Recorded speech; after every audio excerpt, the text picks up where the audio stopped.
So what to you does the word soul mean? I think if I had to choose, it would just be like what makes a human being like feel alive.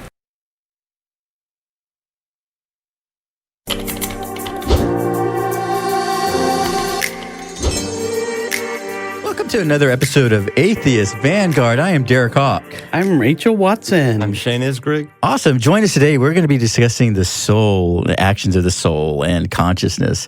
And after the show, we are going to be talking about our topic of bringing the Bible back into school and Bible verses associated with that. But first, let's jump into our interview for today. Hi, my name is Shane Isgrig. What was your name? Vivian. Vivian, good to meet you. We're out here interviewing people about all kinds of different beliefs that they hold. We talked briefly about a soul. My understanding is you believe in the existence of a soul? Yes. Okay. Yeah. So what to you does the word soul mean? I think if I had to choose, it would just be like what makes a human being like feel alive, I guess. What makes a human being feel Just- alive? And that's different for everyone, but just Right. what you want to chase, I feel like. What you want to chase? I So just like feel- your desires, your Yes, decisions, things yeah. like that. Okay. Do you think the soul is something that exists supernaturally, so kind of like outside the brain? Or do you think that it's just a product of the mind? I feel like both, in a Both? way. I definitely Okay. could see it being a product of the mind, because, I mean, humans are capable of such a vast array of emotions, but, Right. I mean, spiritually, I believe that, but I don't. Okay, or so- supernaturally, I think I would believe that, but I don't know. Okay, so you believe that there is some you that's separate from the brain activity that happens. Yeah. Okay. I think so. So do you think that because you mentioned some brain activity earlier, so you're acknowledging that anything that you do is impacted by your psychology, correct? Yes, yeah. Okay, and the psychology is going to be something that you don't have complete control over? Yeah. Okay. I mean, yeah. But you do believe that you control your own actions and you're making your own decisions, right? Yes. Is it just that would you agree with me that everybody's actions are influenced by their desires? Yeah, I mean, Okay. to an extent, for sure. Do you believe that you can control what your desires are to any degree? I think after a certain point, maybe not. I think if Maybe you not. get too much of something or something, you might get out of control, but I think as long as you're using it Right. in moderation, I don't even know So if you like, can, but right, so you could have conflicting desires and kind Yeah. of choose one. Yeah, As I far think as so. we can tell is what you're Yeah. getting at. Okay. So do you believe that when a person dies that this soul exits somewhere, it goes somewhere? I mean, yeah, I guess so. Okay, so it sounds like to you the soul is the consciousness in a way. Yeah, I would Okay. say that's pretty close. And I wouldn't consider myself a super like religious person, but definitely more of a spiritual person. Yeah. That's a So- pretty common take I get Yeah. from people is that they're not religious, but they're theist or they Yeah. believe in the supernatural. So, okay, I don't want to take up too much of your time, but I do want to ask you, is there anything that you think would maybe lessen your belief in the existence of the soul? So maybe if you saw something happen to a person's brain physically and say their personality, like as you knew them, if they changed, Yeah. do you think something like that would lessen your confidence in the belief in a soul, or do you think you would just find the soul being somewhere else? I mean, I think my belief is more just about like me. Okay. That's just like personally how I see it for me. If I saw that for someone else, I don't know. I don't know how I'd feel. Right. So do you think if a person, because you mentioned that when someone dies, you think their soul goes somewhere. Do you think that something could happen that would cause a person to lose their soul but still physically be alive? Like the brain psychology still being active, but, just no soul. Yeah, I mean, maybe in Maybe. sort of maybe like a medical situation, like I don't know, I'm like people in tempted to a make- vegetative state or something like that. Yeah. Just because it's not, you can't, if you have no brain function or whatever. Okay, so it's people in a not- coma, like for a long time, could... like a long time, not like right. temporary. But, Okay. But do you think when a soul leaves, it could come back? Because that was my first thought with the coma Oh, thing. okay. Do you think like the soul could go somewhere and come back to the same mind? I mean, probably. Okay. But it might kind of be like, this sounds kind of silly, but it almost might be kind of like a, like you do physical rehabilitation. Right. You might have to kind of spend some time with like the people you love, your interests, Okay. your hobbies, for it to feel like it did. Okay, I'm almost. noticing a lot of the language that you use is language of like, I believe this, I think this, but you're not making like assertions. You're not claiming that you know this to be the case. No. So, 'Cause I just think that everything is completely subjective, and like how people perceive How it. we interpret, yeah. And so I'm very careful to say like, this is how I think, because to Right. put that on anyone else's, I don't feel comfortable doing it, I guess. I don't know. all right, for sure. Well, that does give me pretty much all the information I was looking for on your belief in the soul. Thanks a lot for the interview. Thank you. All right, take care. Excellent. Interesting topic. One that I actually find very fascinating myself. Yeah. So I want to ask each one of you, straightforward, right? Eye to eye. What is a soul? How would you define a soul? I'll start with you, Rachel. Define it like now. What is it? What is a soul? Or should I put my theist hat on? Whatever. Okay, both. Okay, Yeah, so yeah. theist hat, long and short of it, believed it was some kind of supernatural wooey thing that God implanted in us, basically the breath of life kind of thing.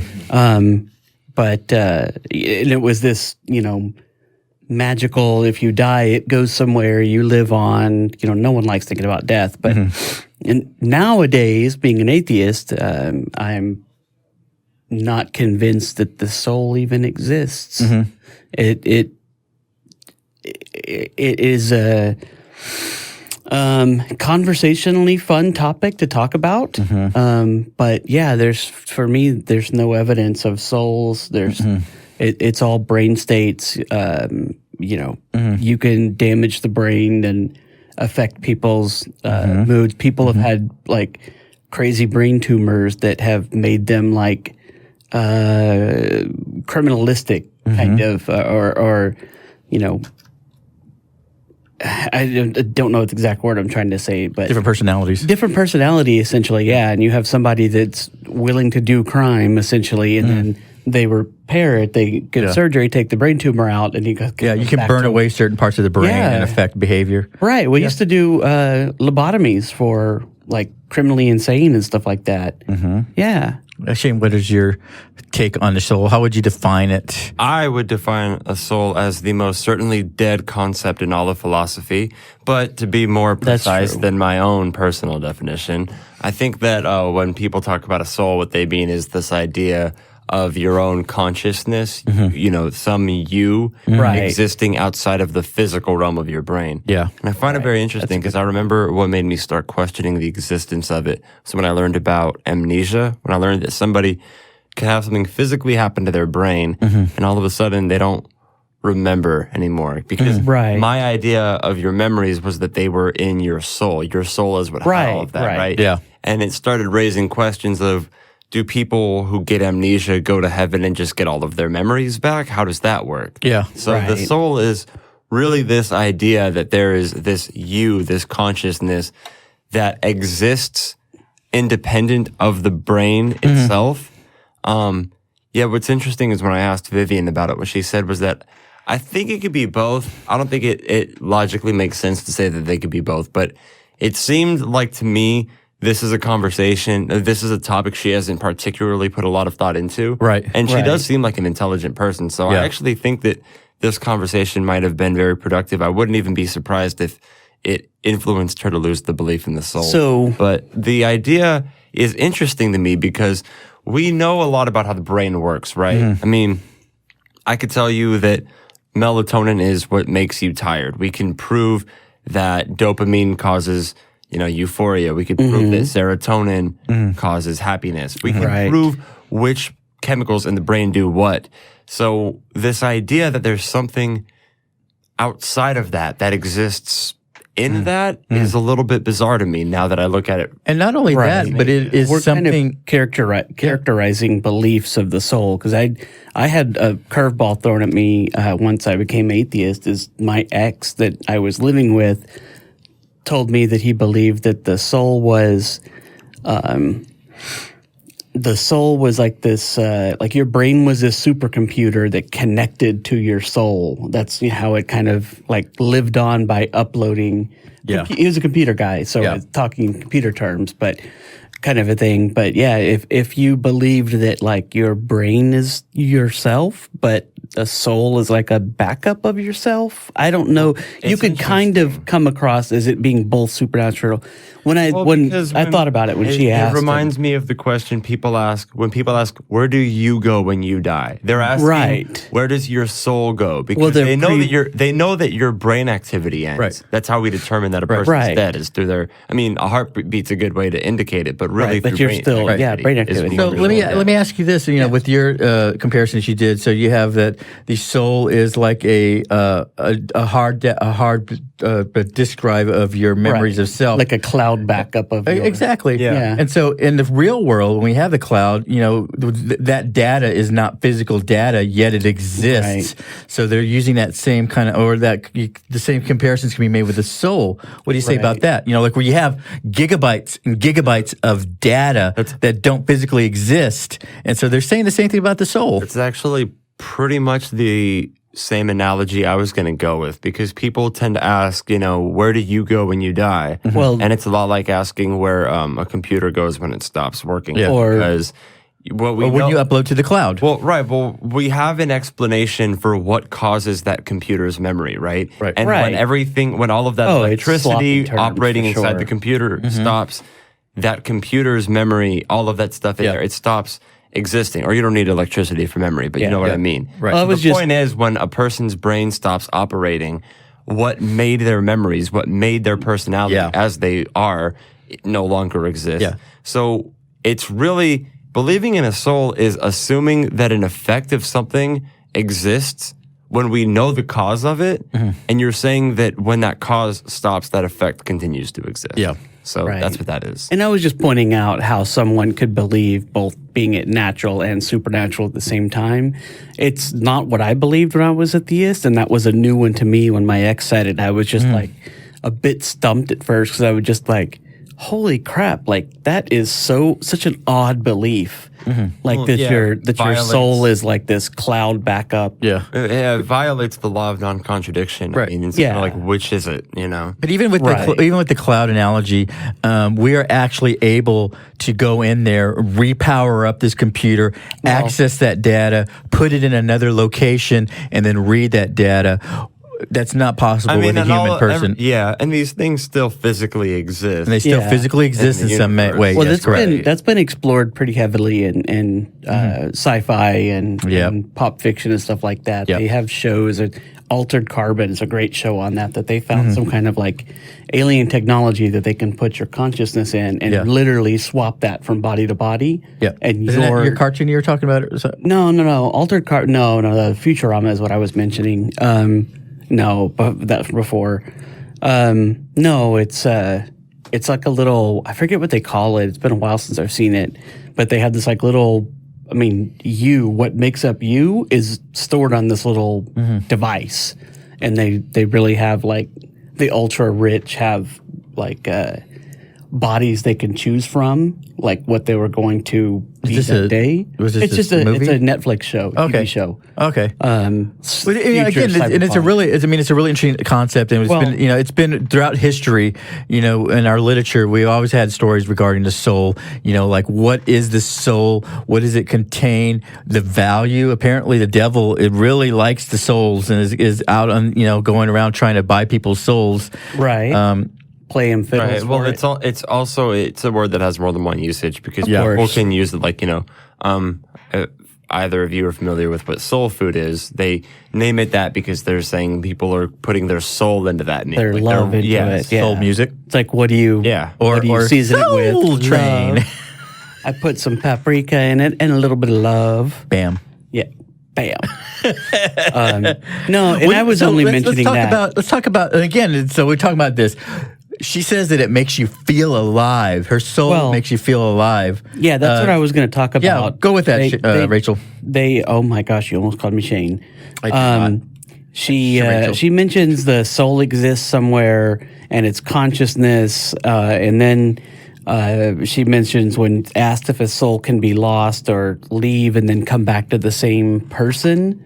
It's tying into that belief of, you can remove your soul from some person and then somehow get that same one back. But she likens it to like physical therapy. You would need some kind of like spiritual therapy to get back to feeling normal again. Spiritual physical therapist? Yeah, well, she said it's kind of like physical therapy. Let's see, I wrote it down because that, it's, yes, but like physical rehab would take a while to recover and feel, I think she said like feel yourself again. So was that in reference to something like being in a coma?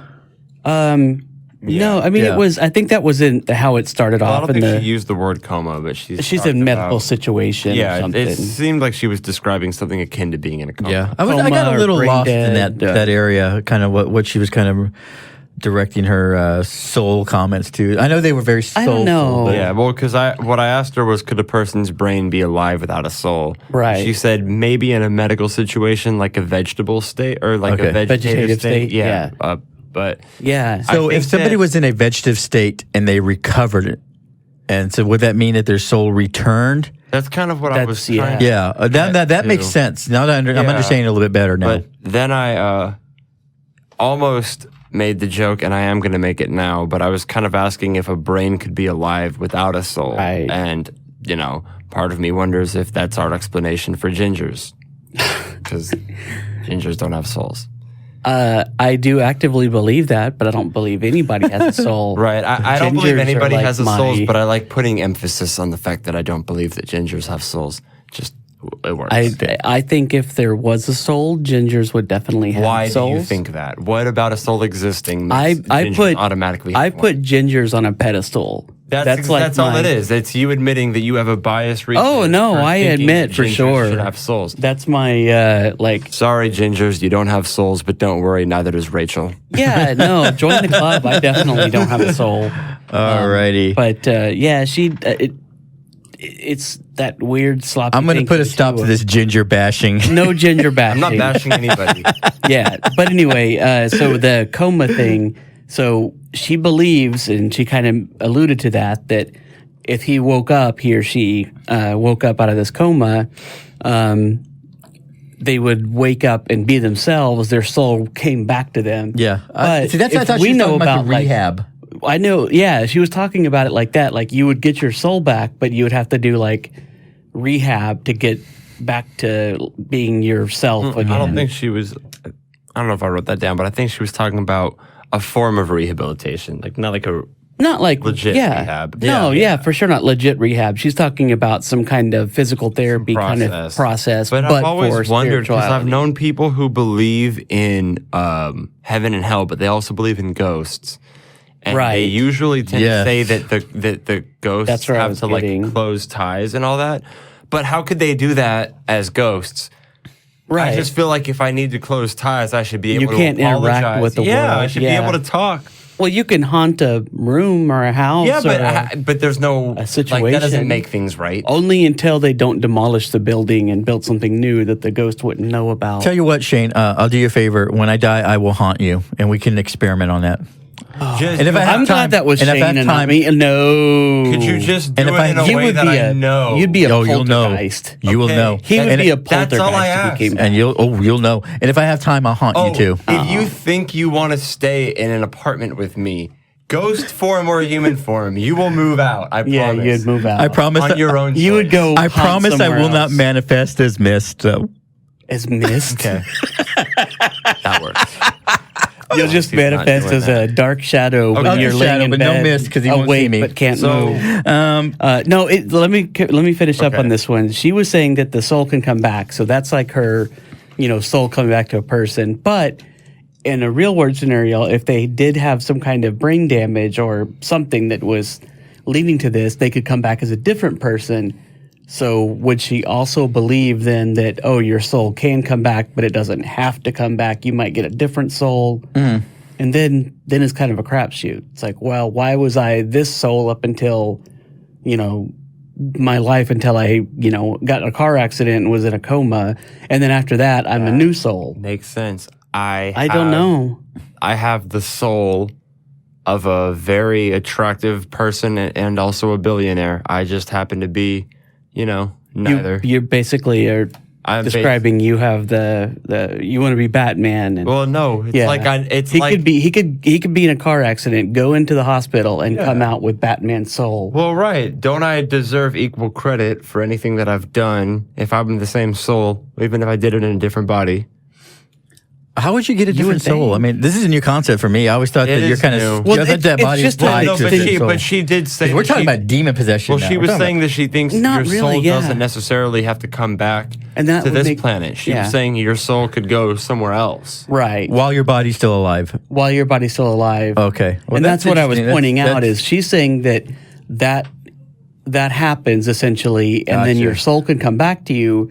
But then an extenuation on that would be that she also seems to believe that their soul can leave and does not necessarily have to come back. So then you're left questioning. I'm getting a real science fiction vibe here. Oh, yeah, very, very much. That's why the soul is the and like you said, she did use terms. I'm sorry to cut you off. No, it's okay.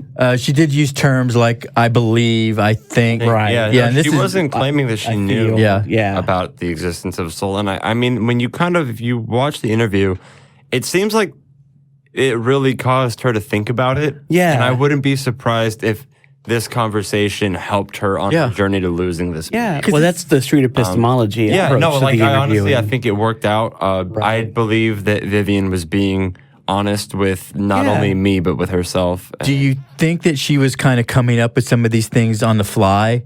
Like she hadn't thought about it and was kind of like bringing up possible scenarios that she just coming up off of and not really thinking it through? Because this is kind of what it sounds. I'm confused. Yeah. Well, I think it is that. I think that Vivian's a good example of generally, I would say, an intelligent person who hasn't put a lot of thought into this particular belief. Right. And you could tell by the way she describes it is like, okay, does that make sense? Because we start talking about the soul and, we start talking about choices.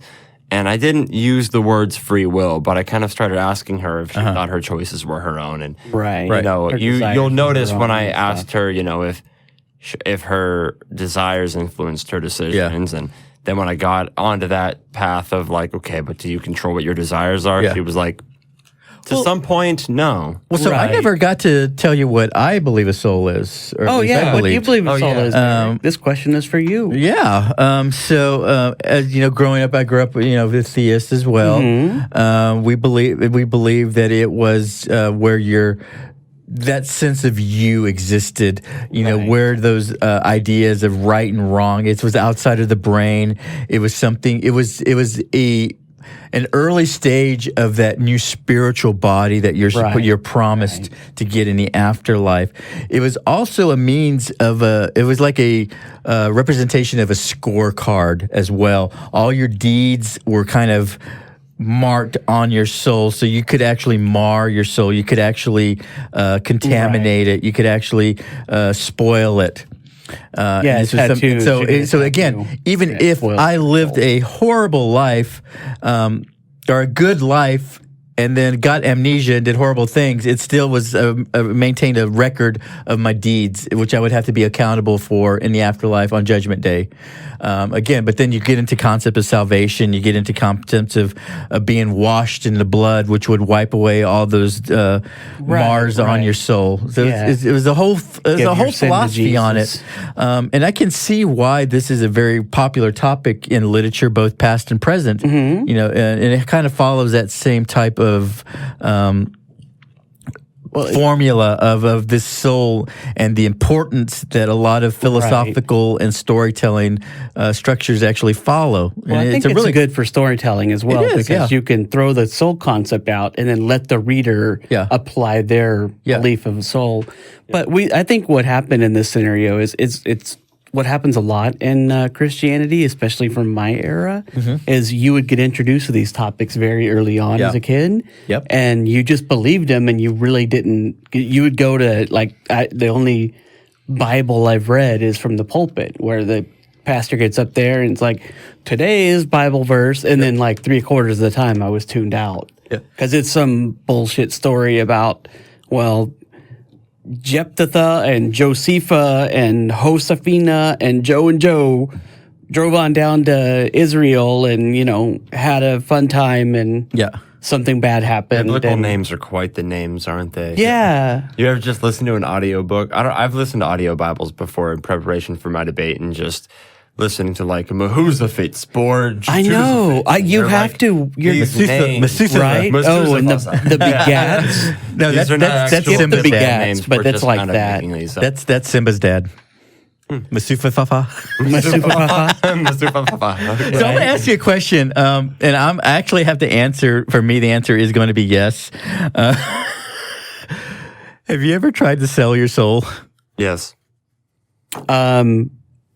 No, but once I became atheist, because I would have never done that as a Christian. That was way too precious of a thing to sell or give away or whatever.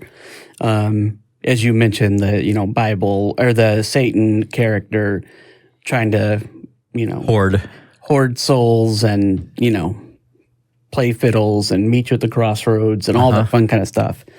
But yeah, I think it's just that concept to where I got introduced to like a soul concept at like age 4 or 5 or something. And then you just hold that concept and you don't think about it until you're challenged on it. And then you have to kind of suss it out. And then once you think about it, street epistemology method, you look back on it and think, well, gee, that kind of sounds crazy or ridiculous or whatever word you want to ascribe to it. But yeah, one of the worst arguments I heard for a soul was, well, you have a brain, but you can't see it. Same thing with the soul. Fuck off. I heard this on a radio station. You have a brain, but you can't see it, but your brain exists. I can't see a brain. I can't Medical science exists. I've seen brains, not like live in person, but you can watch YouTube videos of people that would have but to these were actual valid. These were arguments that I've heard in the past. Yeah.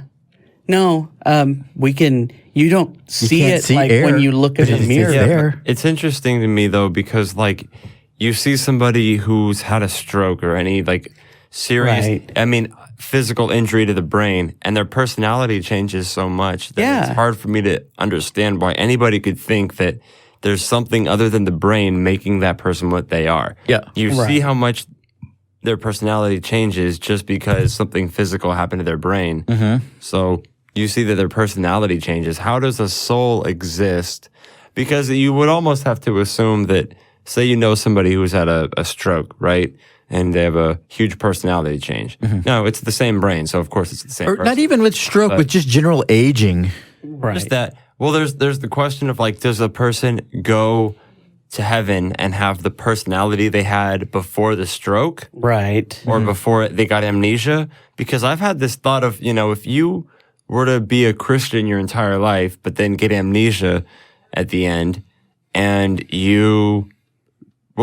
if you forgot what Christianity was, it's hard to say you could believe in it without knowing about it. Right. And you have to accept Jesus. Right. So if you die not having that belief, I think that there's an interesting one for you there, Yeah. Or since you believed before that happened to you, are you saved? And does your soul go back with its memories? And you really have to start coming up with some of your own answers. Yeah. And when you start posing questions like that, it opens up these like little tangential questions of. Well, I think the basic question is, can you have a mind, which is what we equivalent to a soul, without a brain? That's the question. Yeah, that is the question. And and for me, no. Did you believe when you were a believer that your soul was somehow like stored in your chestal region, like near your heart? Never a general location, but it was there.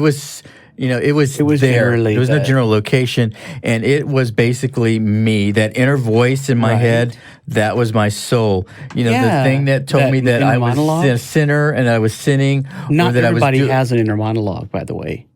Really? Yeah, it's one of those weird things. There's people that see like 3D color images in their brain. I don't. That'd be cool though. Mine would be. If anything, it would be somewhat photographic. I don't know the exact term for it, but like I remember like looking at a Post-it note to remember what was written on it. I don't really like picture the Post-it note in my head and read it from an image in my head.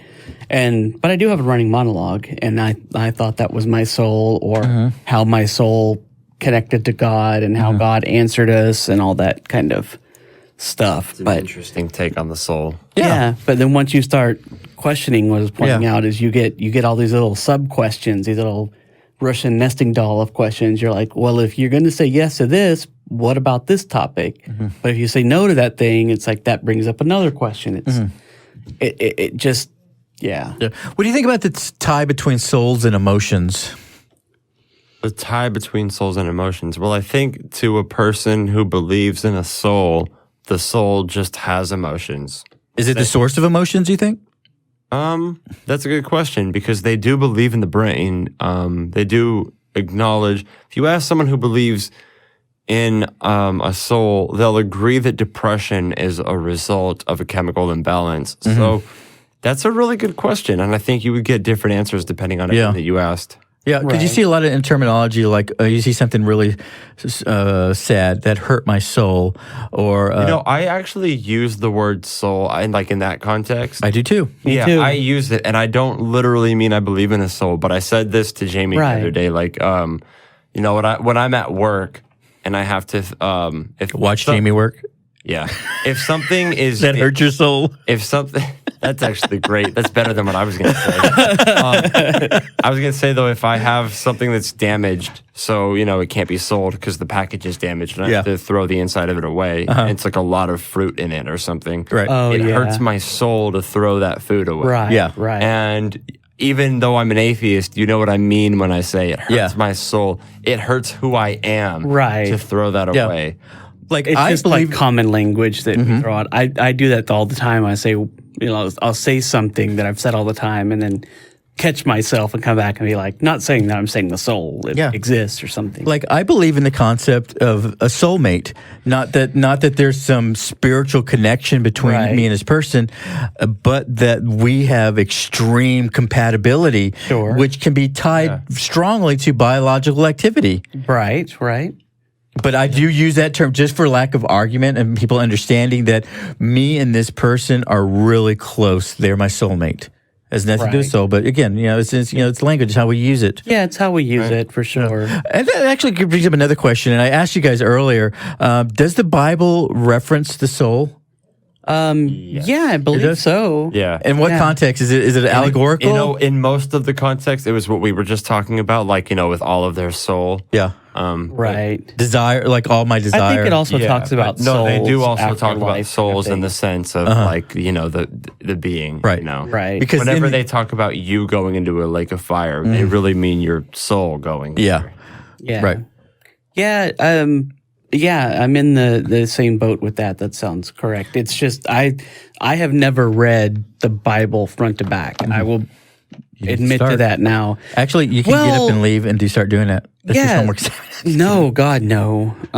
See, I say that including too. the God. God, no. Yeah. Like, oh God, no. Like, oh hell, no.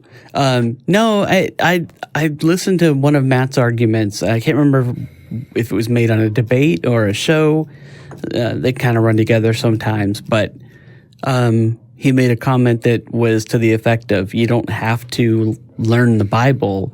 It's conducive to, questioning a theist about it, because then you would kind of have reference. But I started to, read the Bible front to back, and I just kind of gave up, and I was like, why am I learning all this shit that they don't know? It's like, I'd rather argue that the Bible means nothing to an atheist or even to another religion. Yeah.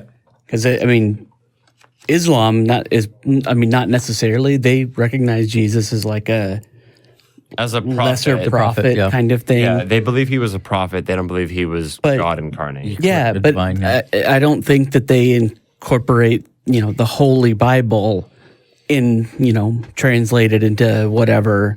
I don't think that they incorporate that into their religious practice. Sure. On a whole. Yeah. But I'm saying a Christian, well, I was about to say this, but it was proved by a different video we did. I was going to say a Christian wouldn't necessarily pick up a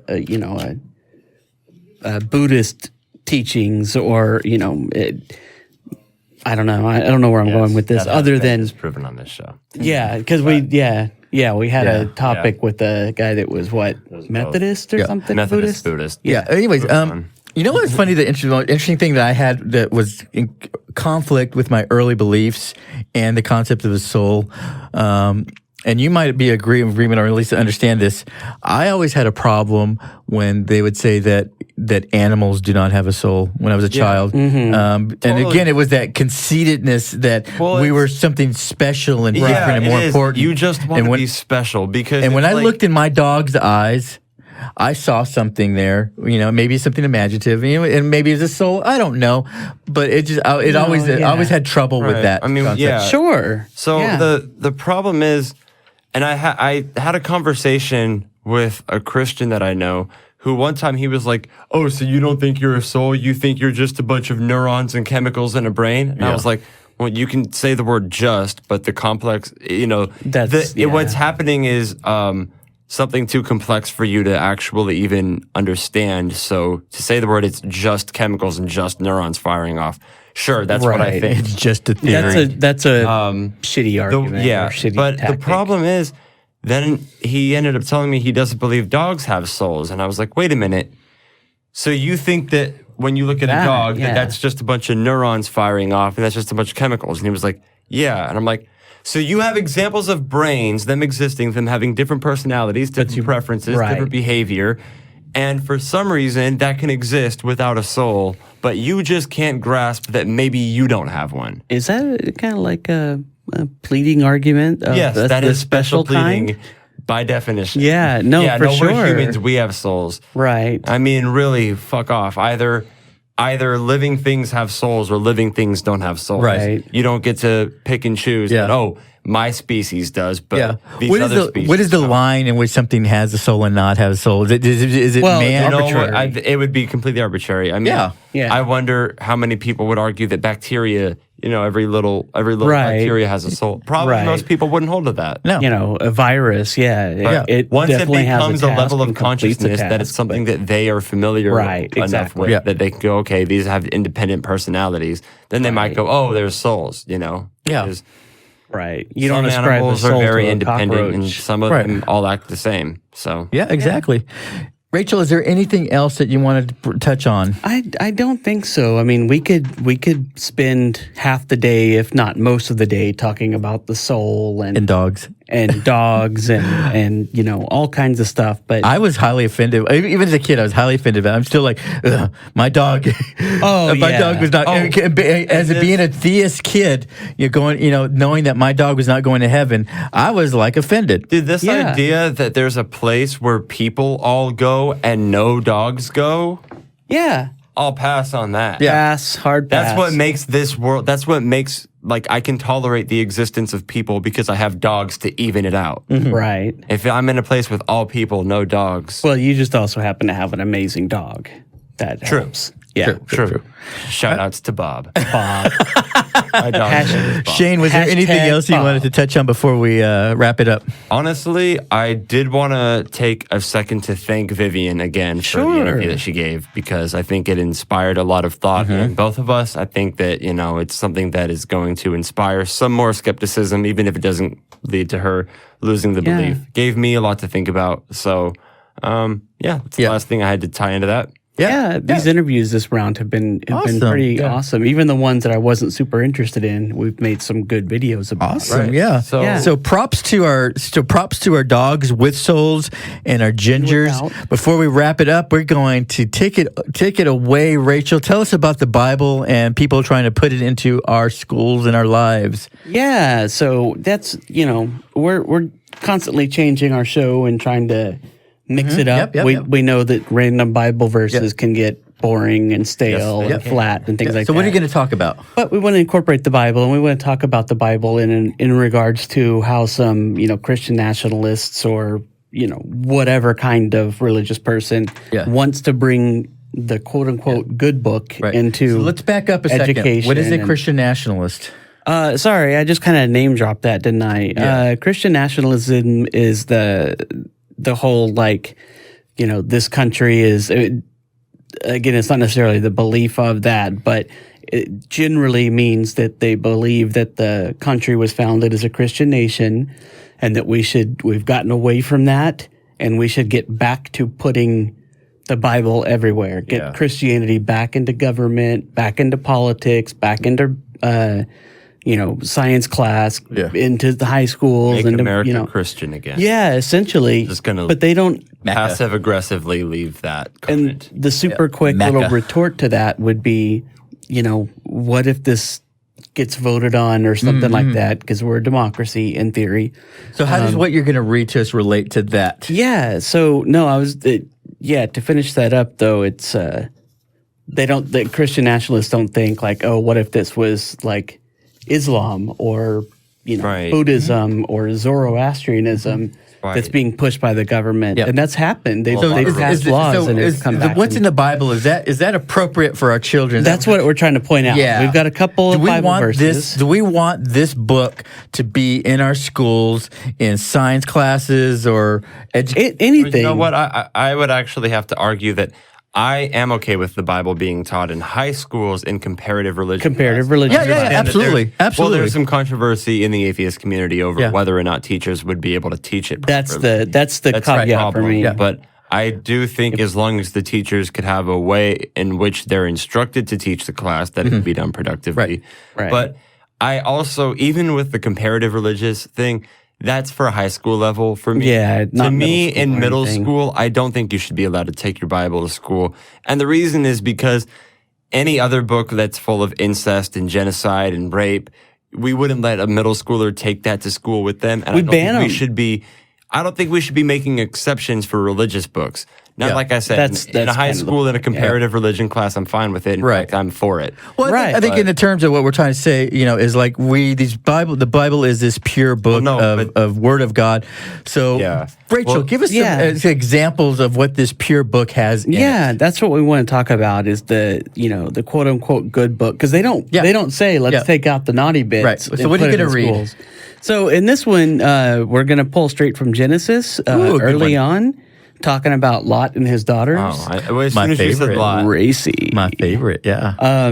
So this comes just after the destruction of Sodom and Gomorrah, where Lot offered his daughters up as opposed to letting these mob and what is the message with the angels. What is the message of that? There's several. One of them including women don't have rights. And when I was growing up, the message that we got from Lot's story was that gays were bad. Forget about giving your daughters away to a rape mob, but gays were bad and deserve to be burnt. There's nothing that I've read in here about Lot's daughters. Yeah. Any kind of same-sex attraction. I know. Yeah. It's always the male mob wanting to have sex with the angels. So what did Lot's daughters do? Lot and his daughter specifically, that's what we wanted to highlight. Yeah. I just wanted to give you context of Sodom and Gomorrah. So Lot and his daughters in Genesis chapter 19, starting with verse 30, going through 38. It's going to be kind of a long one for our episodes, but I'll read through it quickly. ESV, English Standard Version,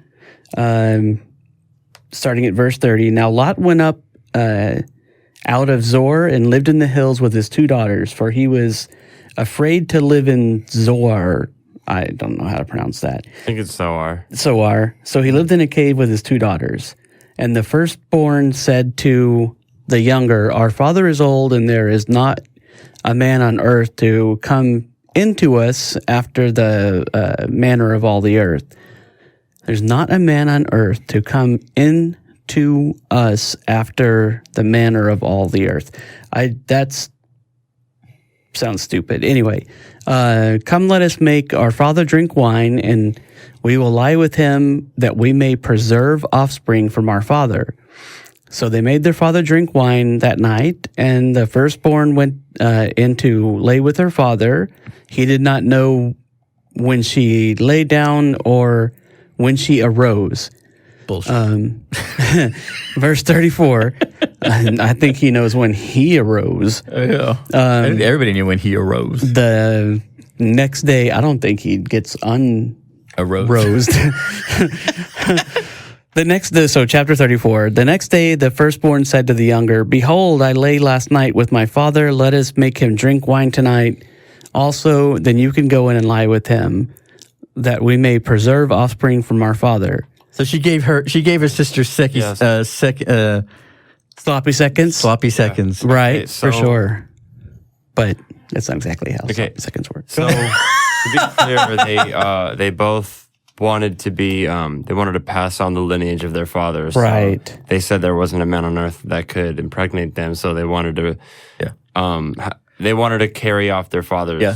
So what happened was Bloodline, after Sodom and Gomorrah was destroyed, Lot and his daughters went up and hid in the mountains, and they were under the impression that all of civilization had been wiped out. Right. They thought they were the last people on Earth. Yeah. And so this is what they're thinking. They had was. a crazy daddy. All right. Right, and they didn't think he would be willing because they didn't want to ask him. They decided, let's make him drink wine and take advantage of him in his sleep. Yeah. I've always been very questionable. Not that I accept the story to begin with, but how many people have considered, like, now the story where men make women drink and take advantage of them logically makes sense to say that it happened, right? Right. To say that women did that to men is a little bit confusing to me because if you're too drunk to stay up, I don't know how you're able to get it up. You know what I mean? No. It's called morning Get wood. it up. It's called morning wood. No, I don't think you get what I'm saying. Yeah. He's so drunk that he's passed out, And but can't- he's sober enough that he can get hard. Yeah. Exactly. That doesn't make sense. It's morning wood. I mean, maybe his That daughters has were really nothing to do with what I'm attractive. talking about. That's a different kind of It's an boner. erection while you're asleep. Wrap it up. Anyway, Wrap it up. super quick. The last of it is, thus both of the daughters of Lot became pregnant by their father. Gross. And then it goes on to say the first one was Moab, of the father of the Moabites, and the younger daughter bore a son and called them Ben Ami, and he is the father of the Ammonites. Yeah, but he was been on him. That's probably how it worked if he was passed out. Thank you very much for that wonderful scripture. But yeah, I want to know, our viewers comment in the comments about this. Yeah. Yeah, should children be taught about daughters raping their father in school? Well, even if it's not rape, it goes into how whatever happened But to it is Ben rape. Ami. So it is rape. let's ask the question as it is. And whatever happened to Ben Ami? I don't know. Thank you guys once again. We're gonna wrap this up. So many jokes. Please please like and subscribe. Join us in the conversation. We love hearing from you. Take care. Bye-bye. Bye.